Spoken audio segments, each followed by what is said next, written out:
Uh-oh. Uh-oh. I have a problem. I might have actually messed up here. Uh-oh. Hopefully not. Oh, man. We're going to have to go. I'm on the wrong network. I'm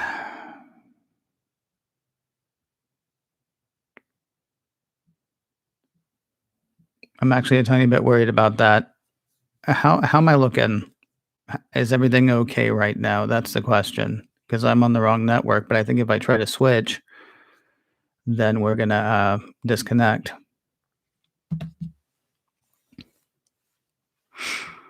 Well, we'll go. We'll see. We'll go and we see what happens. There is no wrong network. So far, so good. Okay, everybody says fine. Then let's do the roll call, shall we?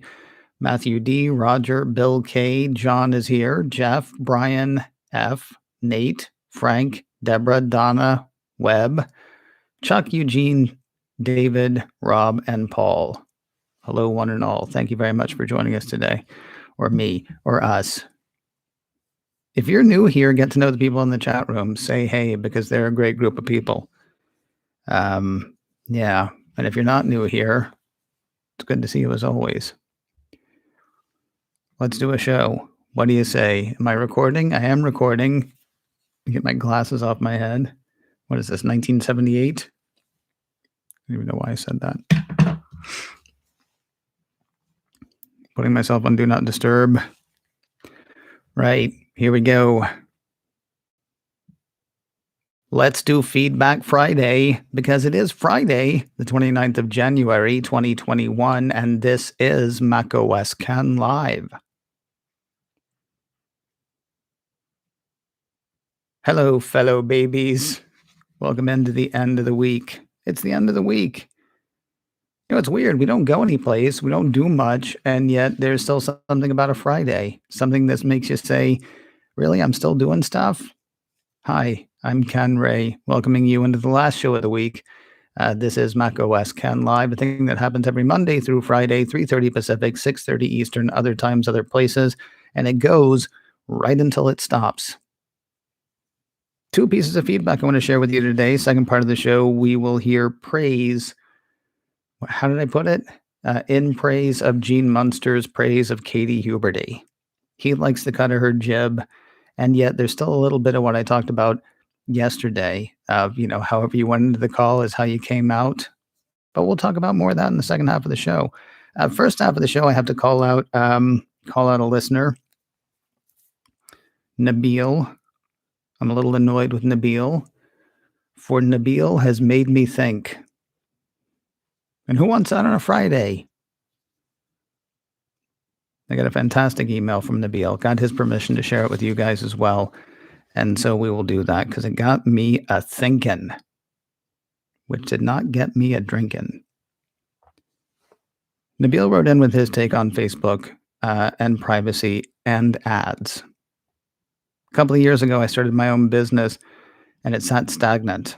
This past summer, I decided to really try to get things going with customers and whatnot. So I bought a bunch of advertising on a few different platforms. One of the avenues I bought ads on was Facebook. As a business owner, Facebook ads were amazing, says Nabil. I got at least 2 times better engagement on Facebook than the second best platform, which was Google Ads. And Facebook was the only place that was converting engagement into actual sales. I sell high-end, prosumer, and small enterprise business networking equipment, not cheap, very niche, in an industry that is filled with people scared of getting fired for taking a risk on a new company with terrible margins, about 7%, less than 7%, he says. Facebook ads were so targeted that my friends who are also in IT were getting my ads on their Instagram and Facebook. The ads hit exactly my target market perfectly, and the performance of the ads showed it. As a small business, this was amazing, considering all the other money I spent on ads was flushed right down the toilet. Now, I'm very much on the pro-privacy side of things, and I'd always coach people to never share any information and enable many ad blockers, tracking blockers and whatnot as they can. But it was interesting because when Facebook says that they help small businesses, I kind of believe them. But I think the question is the cost worth the benefit? And is it just and honest that it is so one-sided? I don't think so. but I'm also not relishing losing this amazing tool. Just wanted to share my thoughts. So says Nabil. Lots there to think about. And I was aware on today's macOS Ken. The biggest thing that Nabil made me think about, and we'll get into the Facebook stuff in a bit. The biggest thing that Nabil made me think about, and I think I alluded to this on yesterday's macOS Ken Live and on macOS Ken as well. The analysts who went into the call went in with their preconceived notions, and they came out with their preconceived notions strengthened. I have a hard time believing anything that Mark Zuckerberg says. I have no doubt that Facebook does. I want to say does good for small business. I have no doubt that there are small businesses that benefit from what Facebook does. I mean, obviously, Nabil proves it, or practically proves it. I mean, one person doesn't prove anything, I suppose. But in Nabil's case, Facebook ads worked in an absolutely fantastic way, and that's great. I can tell you that when I was on Mission Log, and I actually checked with John Champion, he was the guy who handled that side of stuff. I actually messaged him earlier today. When I was on Mission Log, we would occasionally not buy ads, but we would boost posts. Now, already, I think that's like a nefarious way to do business, because Facebook had this whole thing of like, hey, come on, your friends are on here. Follow your friends, follow the clubs you like. And then when they post stuff, you're going to know about it. Except, well, I mean, if you really want them to know, tell you what, give me some money and we'll make sure that they actually see the stuff that you're posting. Because, you've said that you want to say something. They've said they're interested in you. How about you give me some money so that they can actually see this whole thing when they already thought they had? But that's an aside. What he was finding with the boosted posts was that they were good for the short term. It was hard to tell long term. What's kind of funny is, well, I don't know if I'm allowed to say that part, so never mind.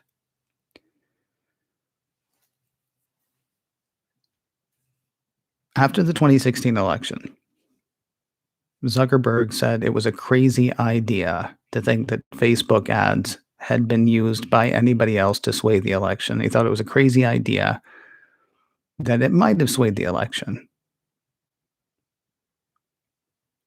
Why are you selling ads then? Here was the problem that I had with Zuckerberg at that point. Either he didn't know the power of Facebook, he didn't believe in the power of Facebook ads, or he just wanted to go, you know what, that never happened. That's crazy. I'm not even going to think about that. I was reading an article in New York Magazine, I believe, earlier today, getting ready for this.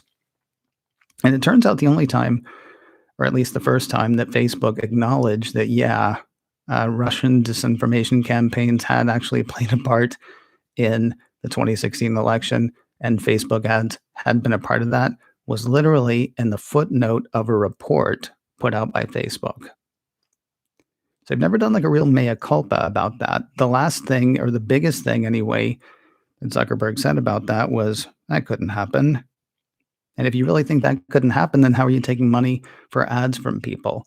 One of the biggest problems that I have with Facebook is how disingenuous Mr. Zuckerberg can be, which goes as well to the app tracking and transparency thing that's going on, right?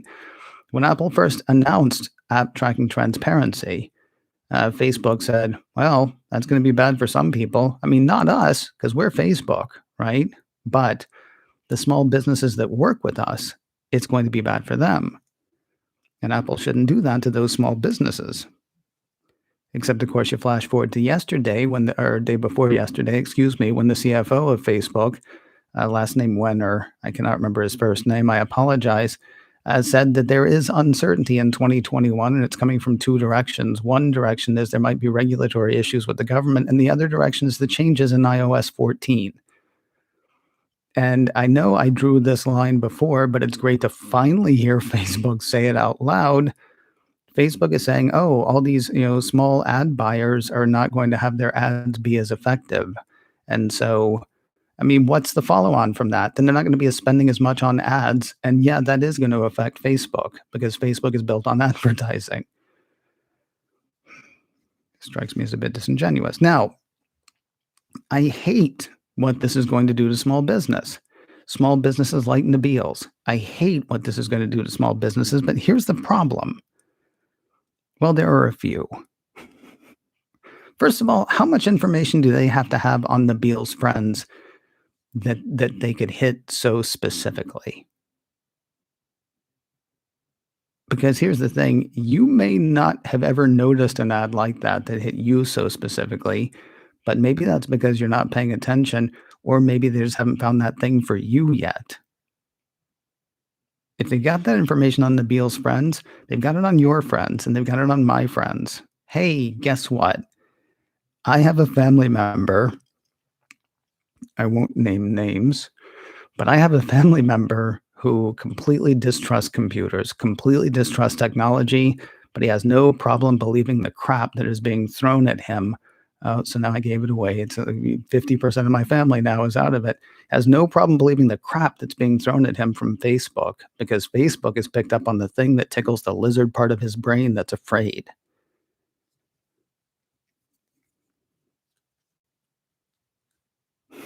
So that's also a good thing that they're doing with their ads. Yay, Facebook.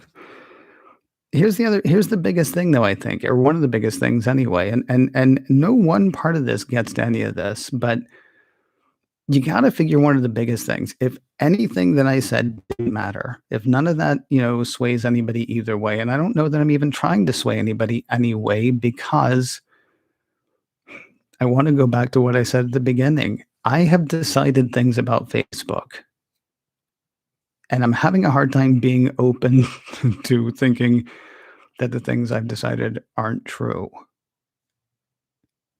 You gotta know the ads work because they keep selling the ads. You gotta know the ads work because they're afraid of losing the money from the ads.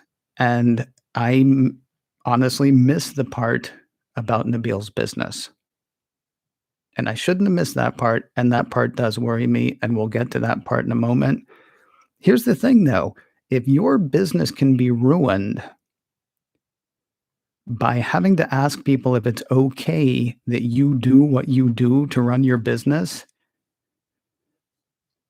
what did Tim Cook say, Wednesday? It's not a business model to be praised, it's a business model to be reformed. If you getting permission to do means that you don't get to do what you do anymore, maybe you shouldn't be doing what you're doing. Or maybe you should make it worth it to people. I know we've talked about this before. Facebook. Give me a reason. Give me an argument. Don't threaten me. Don't say the internet's going to get more expensive. Don't say the internet's going to get worse. Incentivize me. Sell me on the idea. Because there are a lot of people, I have heard from people over the years who have said, I would rather have a personalized advertising experience. Great. Those people are going to be into it if Mark Zuckerberg and company can share that idea or sell that idea to them. So sell that idea. That's one answer. That's one potential answer anyway, because this is the thing. Apple is not stopping Facebook. Apple is saying, you got to get permission. That's it. Apple is saying, you got to get permission. Who do you think you are that you don't think you should have permission to do the thing that you want to do to somebody? What are you?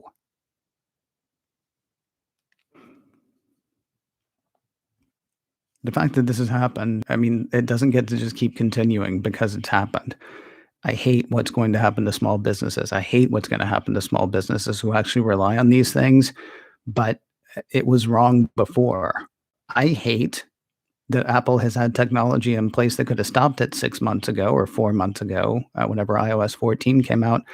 I hate that it's going to have been 6 months from the time that they could have stopped this happening to any one of us until they're actually going to. And then we have to come back to the disingenuous part. The reason that they waited as long as they did is because companies like Facebook said, hey, can you give us more time to work this out? I wish they had actually been spending time working out how they were going to help these small businesses.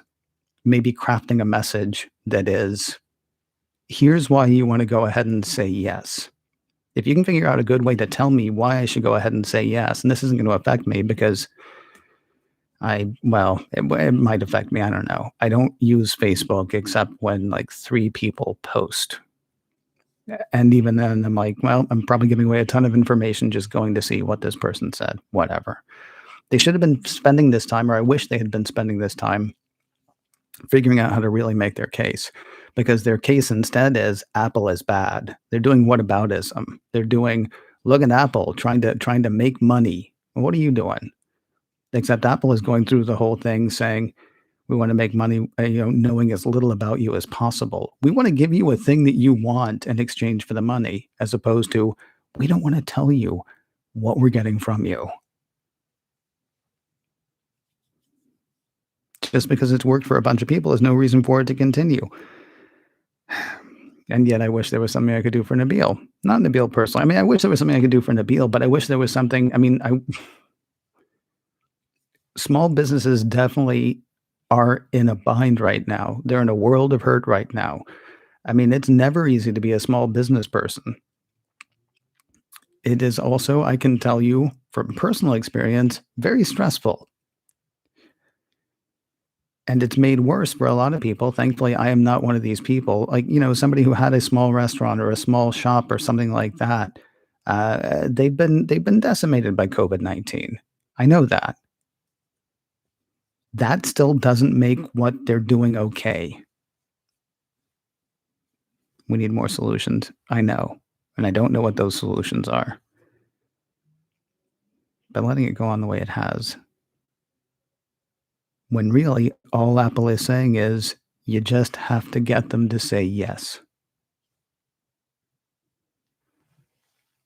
Anyway, I do appreciate Nabil's email. I do appreciate Nabil's feedback. And it's interesting to me. I got to say, special props to Nabil, because he gets to the end of it and says, yeah, this was great for me, and it's probably not right. I think the question is the cost worth the benefit? And is it just and honest that it's so one-sided? I don't think so, but I'm also not relishing losing this amazing tool. Mad props to Nabil. Real paper today, by the way, real paper. I decided to kick it old school. Hey, coming up in just a minute, in praise of Gene Munster's praise of Katie Huberty. We'll get to that in a second. But first, I want to tell you about something that has nothing to do with me. Well, almost nothing to do with me. One of the things that I say here a lot of times, one of the things I encourage people to do is put themselves out there. Matthew Corey is somebody I got to know when I was doing Mission Log, the Star Trek podcast that I was doing. And Matthew Corey has the distinction of being having been the youngest person with a story credit on a Star Trek series. He was, I believe, 17 when they, I don't know how it works exactly, whether they bought the rights or whether they picked up his story or what it was.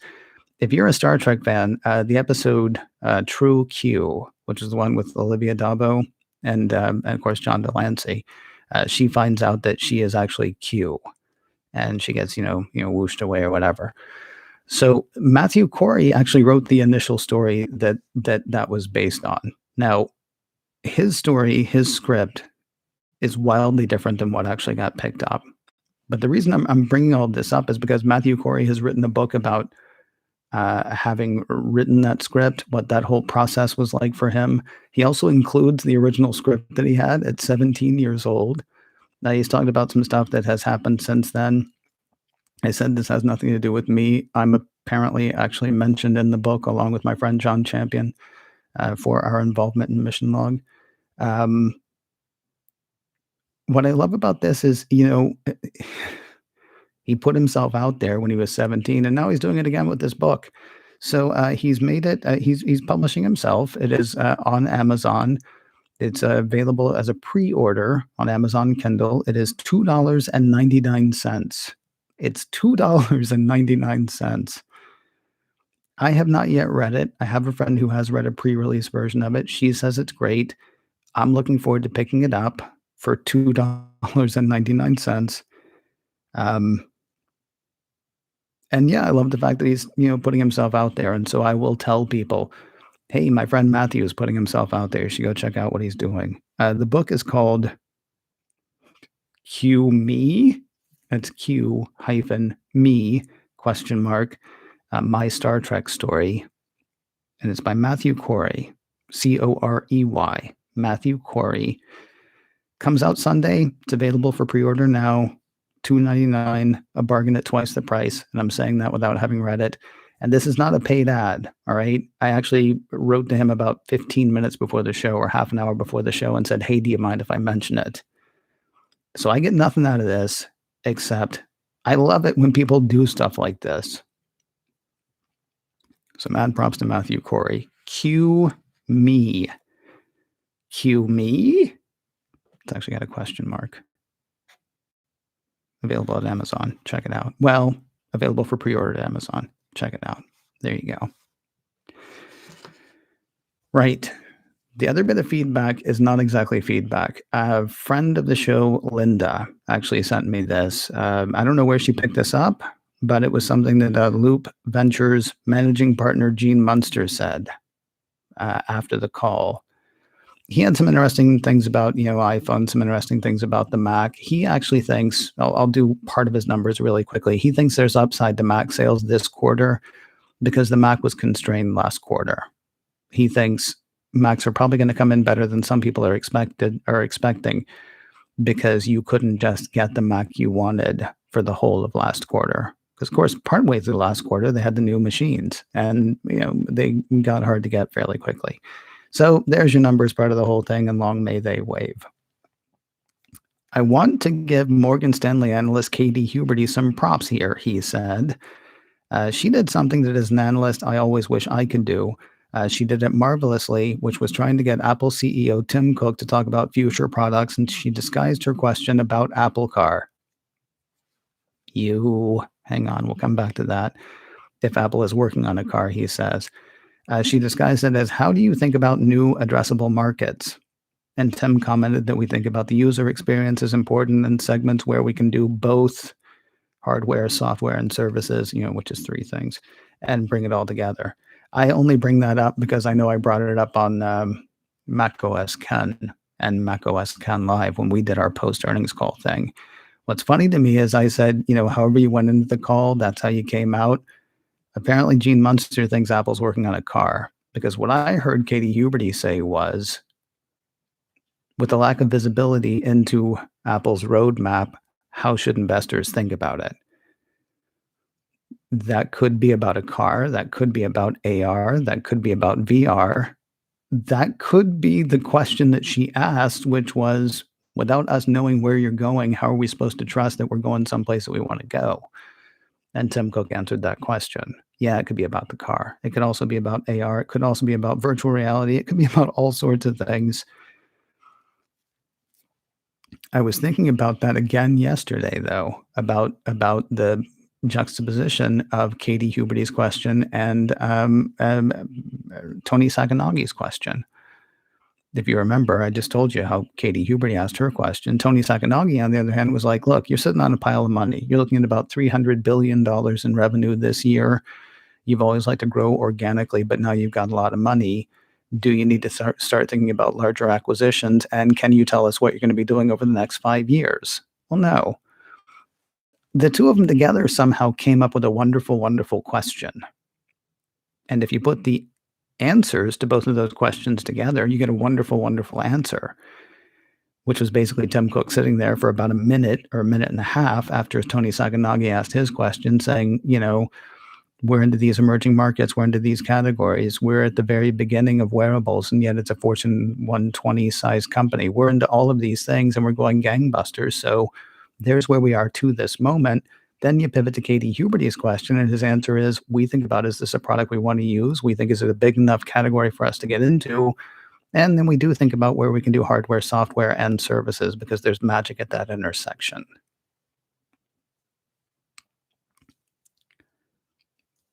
I have a predisposition against Tony Sakanagi as well. But I don't. That's the thing. I keep coming back to him because he's frustrating in how myopic his questions seem, and yet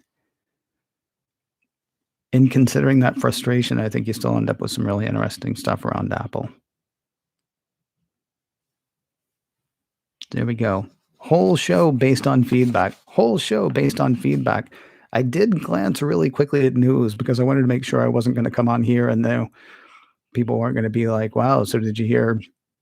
I don't know, they're closing Apple Park or something like that. Nothing like that has happened. The biggest story that I saw that I might have done today is apparently some of the privacy nutrition labels in the App Store aren't telling the truth, which you had to know was a possibility when it was all going to be self-reported. I'm curious how we're finding out now. That is something that we will get into for Monday's macOS Ken, I feel certain. Hey, if you're in the chat room and it looks like there are a lot of you there, please stand by. I'll be there momentarily and we'll chat it up and I'll tell you about my weekend plans because I'm really excited about my weekend plans. I don't know, they involve, sitting in the house and watching television, but I'm really excited about what we're watching. If you're not in the chat room, I wish you were because a good time is had by most, if not all, in the chat room. This is a thing we do Monday through Friday, 3:30 Pacific, 6:30 Eastern. If you haven't caught it live, you should try sometime. I know time's not necessarily great for everybody, but if you find yourself available one of those times, we would love to have you here for the show. Allison Sheridan joining us next week for In a Few Minutes. That will kick off again on Monday. Of course, macOS Ken goes again Monday. We will meet back here Monday afternoon. And I'll talk to you soon.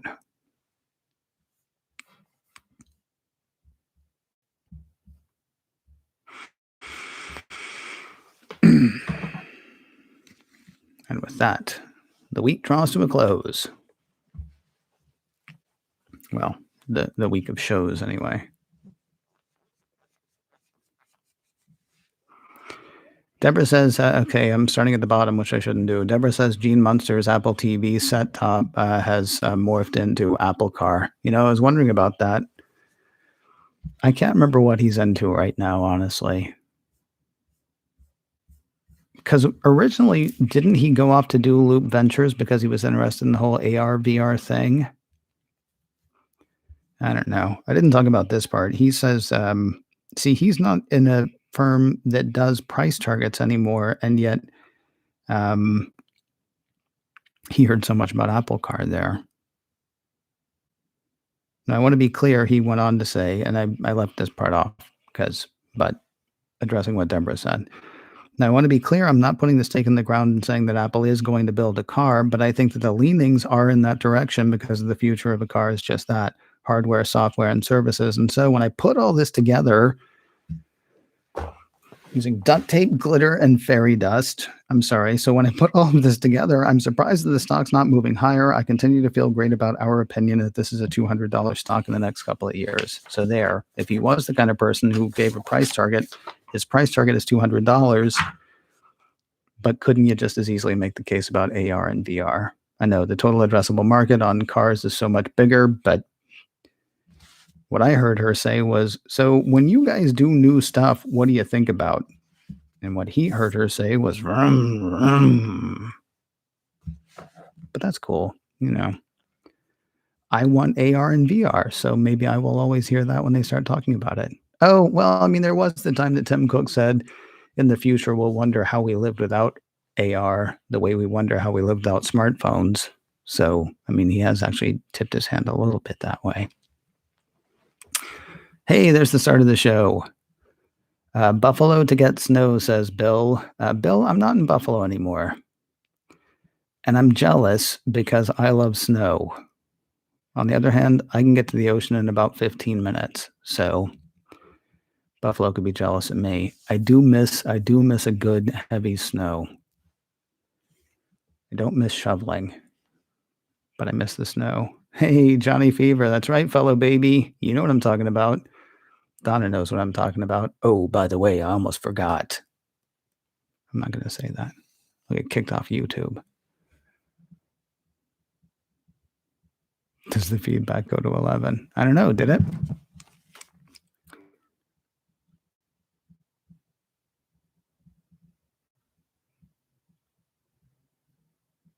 Well, I'm sorry that you had the client calls into the evening, Nate, but I'm glad you can ignore them now. Oh, Bill showed up. So did Casey. So did Brian F. And so did Chris. Good to see you all if you're still here. Procrastinate. That's the worst.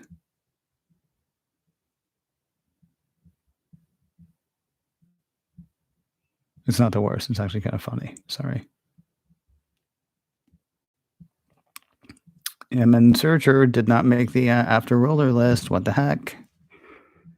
You're in the after roller list to me, MN Searcher.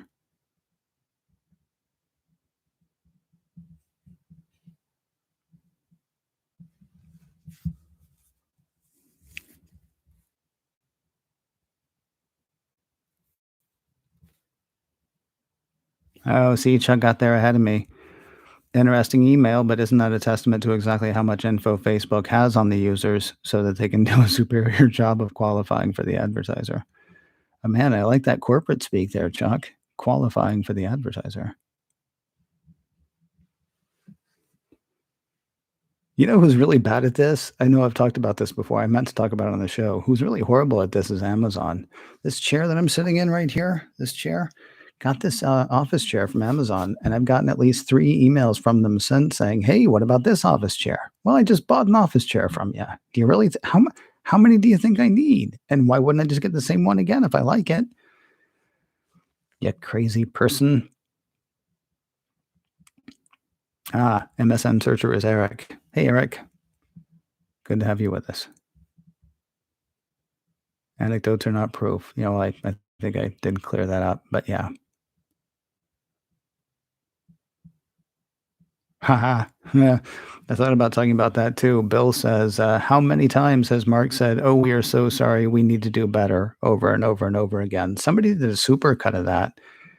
Might have been last week tonight, or it might have just been somebody online. I don't know. But all the times, we're sorry. We have to do better. We're sorry. Just cut after cut after cut of him saying that. And not just the same thing over and over again. Different times that he said that. Mea culpa 8.0.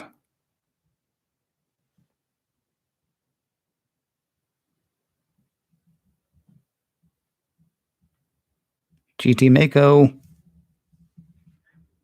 Is that Gary? Oh, what? We were supposed to bring snacks, weren't we? Oh, here's my weekend though.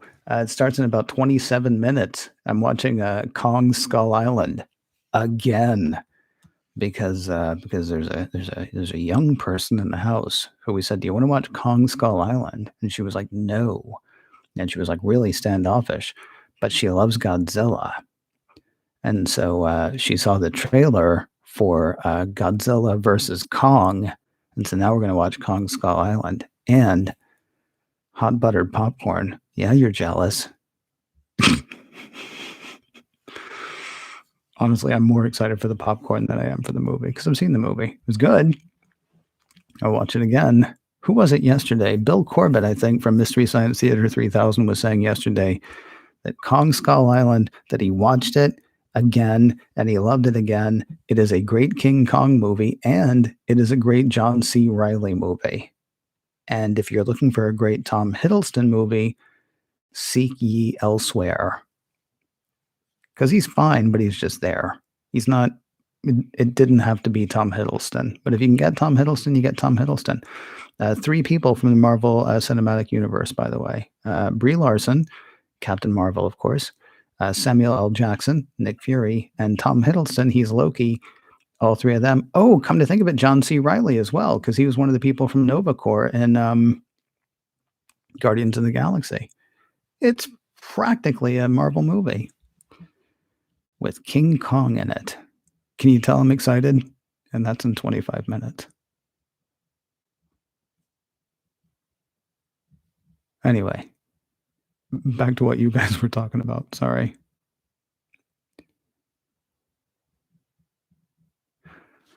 It's really bad for users to have a choice on whether they're tracked. That's what it's all about. So says Vern. Here. That's that's the ludicrous part, that we can be having a debate about this when all Apple is saying is, "Look, follow them anywhere you want to as long as they say you can." They could have spent the past 4 months or 5 months making a case for why, instead of buying what?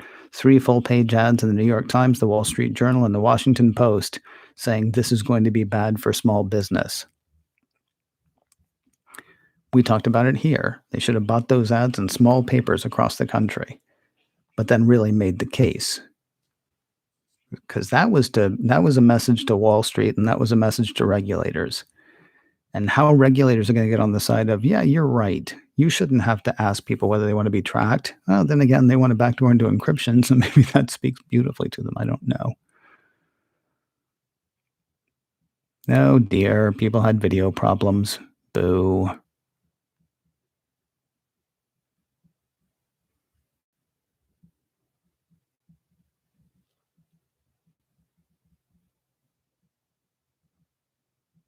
The original macOS Ken Live, was video, but I was never on video. I just had a picture up of the, show's logo.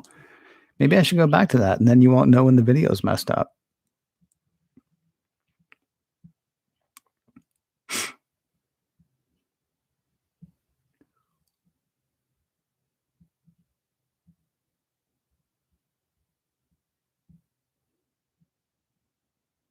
Hello, Nathaniel. Watching from work at the end of the work week. Good for you, and thank you for joining us. You may have pushed us over the, top of people watching consecutively. So, thanks, man.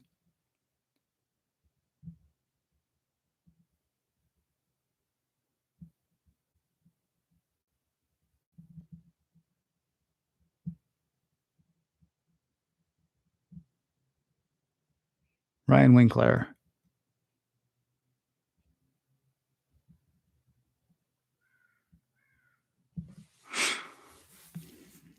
The issue to me is what Nabil stated, it probably isn't right. To me, it isn't right.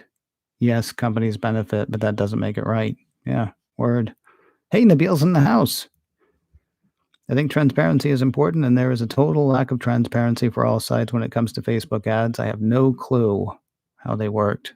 The people who saw the ad have no clue how they worked, right? Honestly, I don't know if you guys have checked it out, but what was the thing called? A day in the life of your data. The thing that Apple put out was both interesting and scary. Scary. I mean, yeah, I'll go with scary. Here's the thing: we've heard about all this stuff for so long that we've just kind of gotten used to it, you know. And to see it illustrated, you're like, "Hey, that's kind of scary," but at the same time, there's also a bit of, "But we knew that." And I guess that's kind of the horror, right? Of almost anything horrific.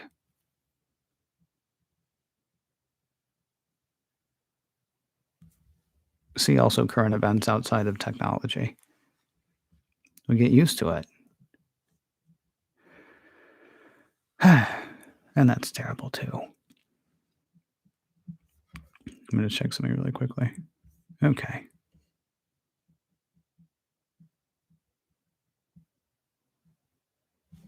Bill says the problem is Facebook has created a community. If you want to get in front of that community, you need to use Facebook. It's largely replaced local media. Yeah, well, you're not wrong. I know somebody who has a podcast. Well, I mean, I've never done Facebook ads. I think there might be a macOS Ken page for Facebook still, or on Facebook still. That was started by a listener. I think he might have made me an admin, but I don't think I've ever done anything with it. And that was easily a decade ago, is my guess.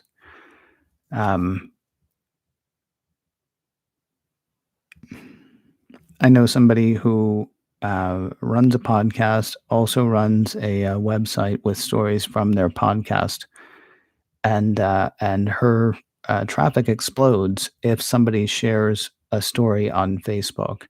She is lamenting the fact that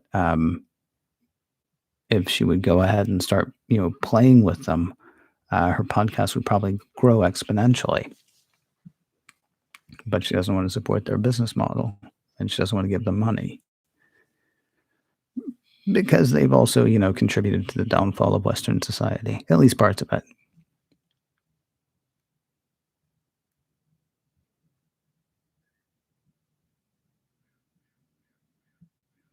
Nathaniel makes an interesting point. Facebook has replaced forums for some of the specific interests I have. It's not all bad on that front. It's much more approachable. Yeah, but it's kind of like Walmart. Like there used to be there used to be stores, and then Walmart had an idea, and so Walmart came into a town. It came into all these little mid-sized towns, and all those stores closed down. And at that point, Walmart was like, well, why are we screwing around with all these mid-sized towns? Let's just put, a big Walmart someplace else. And then suddenly you're driving 45 minutes to get the stuff you need. Now, granted, the price has gone down each one of those times, but at costs that are incalculable. See also the Facebook thing. I mean, you're right. There are good things. Look, I found out that a friend of mine had a baby. This was years ago, but I found out that a friend of mine had a baby, and I found out through Facebook. I said that there are like 3 or 4 people that I'm still that I will go into Facebook because I get an email or a notification, which means I should kill my Facebook account. I have found out about people recovering from COVID. People I haven't been in touch with, but it matters to me that they are, right? Before Facebook, we might have called each other. Anyway.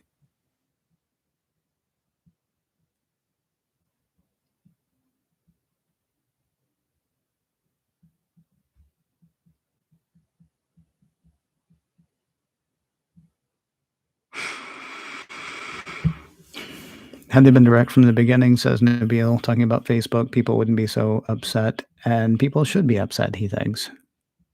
Yeah, right? I'm kind of amazed that Apple, how aware were they that this was happening? And again, I'm kind of mad at them that, they could turn it off, but they're waiting. I don't know what they're waiting for anymore, honestly, because Facebook has obviously showed that it's not doing really anything to help anybody. It's just, being shirty. Oh, you don't have to do that, Eric. Oh, see, but well, thank you. He's renamed himself on here because MN Searcher was difficult for me to track.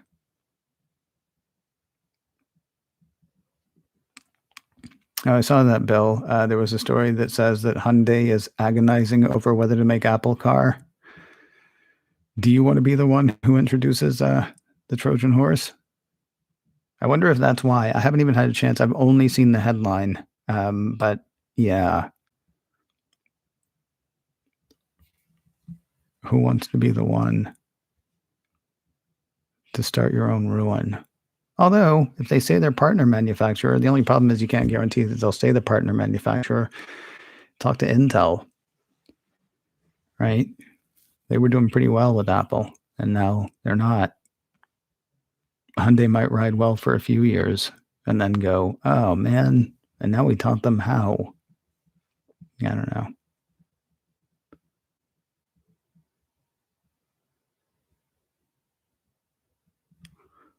Nathaniel says partnering for the Apple Car only makes sense. No car companies operate alone. Everyone has suppliers and factories from contracted manufacturers. Magna is the Foxconn of the car world. Foxconn is trying to be the Foxconn of the car world. They've actually set up an automotive arm now. It's going to be a few years before they're up and running, but it's going to be a few years before there's an Apple Car too, probably.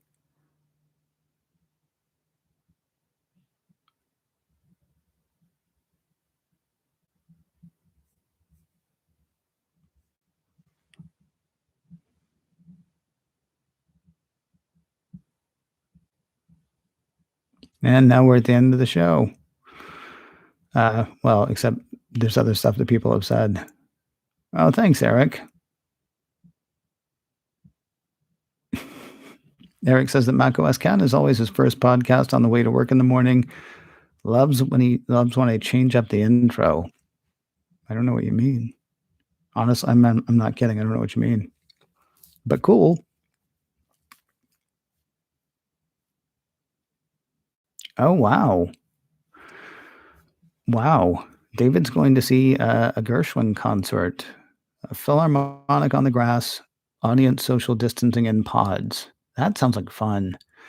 There's a drive-through near here, not drive-through, drive-in near here that I always wanted to go to, and they're still showing movies, but it's like an hour and a half from here. But they're tiki themed. They don't do tiki drinks, obviously, because it's a drive-in, people are driving, but it's a tiki themed place that, Dana Gould actually talked about on one of his podcasts, and I have a couple of friends who go. But, I'd go and not hang out with my friends, so yay.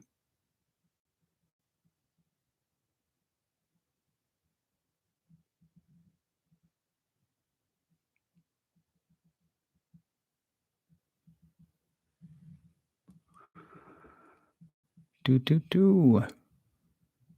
Roger missed the entire show? Well, thanks for being here now, sir. Wait, what time is it? Oh, I gotta go. My movie's starting in 13 minutes. The Godzilla versus Kong trailer doesn't grab you? Dude, it's Godzilla and King Kong. How does that not?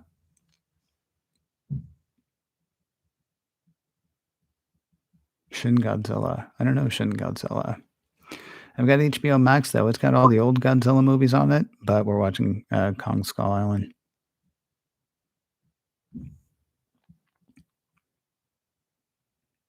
Oh, nice. Spent the afternoon skiing. A friend of mine, I was messaging a friend of mine yesterday who was snowboarding. Not while she was snowboarding, obviously, but was totally jealous. Although I couldn't possibly snowboard right now. I think I mentioned here that something's wrong with my shoulders. If I went snowboarding, it's pretty much just a trip to the emergency room at this point.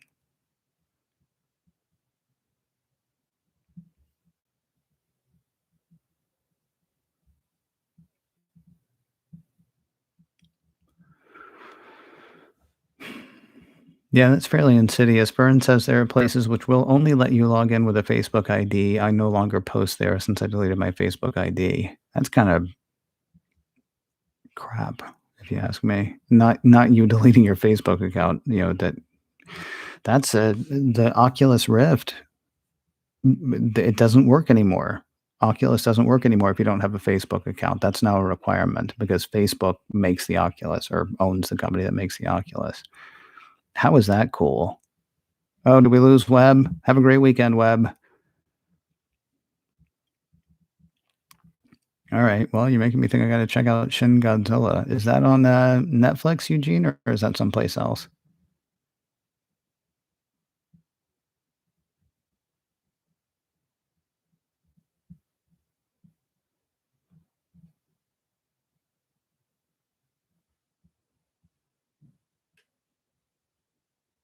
All right. We're down at the end, and I got to go turn this around really quickly because Kong waits for no one. Ah, Eugene has Shin Godzilla on Blu-ray. I might have to look into HBO Max, as I said, has a lot of the Godzilla stuff. I'll check and see if they have that one. Thank you, Nabil, and thank you for the email. Not just because it gave me a whole show, but thank you for that too. But I appreciate it. All you guys, feel free to email info@macosken.com and look for Matthew's book. And I gotta go. Ha! That's funny. I'm sorry. I got one more thing. That's funny. Nathaniel says, I gotta say, I've listened to way more Mission Log because of Ken than I've seen Star Trek. It's a pretty good show. You should check it out sometime. All right. Take care, everybody. Have a wonderful weekend. I'll talk to you Monday.